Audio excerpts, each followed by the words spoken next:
జగన్మోహన్ రెడ్డి గతంలో టీచర్‌ని వైన్ షాపుల దగ్గర కాపలా పెట్టినటువంటి పరిస్థితి చూసాం. ప్రభుత్వ పాఠశాలలు ఎలిమెంటరీ స్కూల్స్ మొత్తాన్ని ఎత్తేసినటువంటి పరిస్థితి చూసాం. ఆ పరిస్థితి నుంచి ఇప్పుడు ప్రభుత్వ పాఠశాలలు పెంచడమే గాకుండా, ప్రభుత్వ స్కూలల్లో చదివేటువంటి విద్యార్థులు రాష్ట్ర స్థాయి ర్యాంకర్లుగా తీర్చిదిద్దాం. అనేకమైనటువంటి కొత్త స్కూళ్ళు తీసుకొచ్చాం. ఆ కొత్త స్కూలల్లో 16,000 పైచిలుకు టీచర్‌లని రిక్రూట్‌మెంట్ చేస్తే సంవత్సరంన్నర తర్వాత లేచి అవకతవకలు జరిగినాయి అని చెప్పేసి ఈ అంబటి రాంబాబు లాంటి వాళ్ళు అబద్ధ ప్రచారం చేసుకుంటా తిరుగుతూ ఉన్నారు. ఇది చాలా దారుణమైనటువంటి చర్య.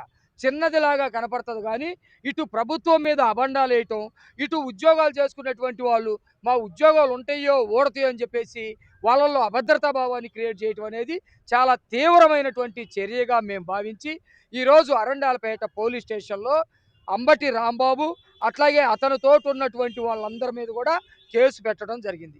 ఇమ్మీడియట్‌గా వాళ్ళ మీద చర్యలు తీసుకోవాలని చెప్పేసి కోరుతూ ఎవరు కూడా టీచర్లుగా రిక్రూట్‌మెంట్ అయినటువంటి వాళ్ళు ఎవరు కూడా భయపడాల్సినటువంటి అవసరం లేదు.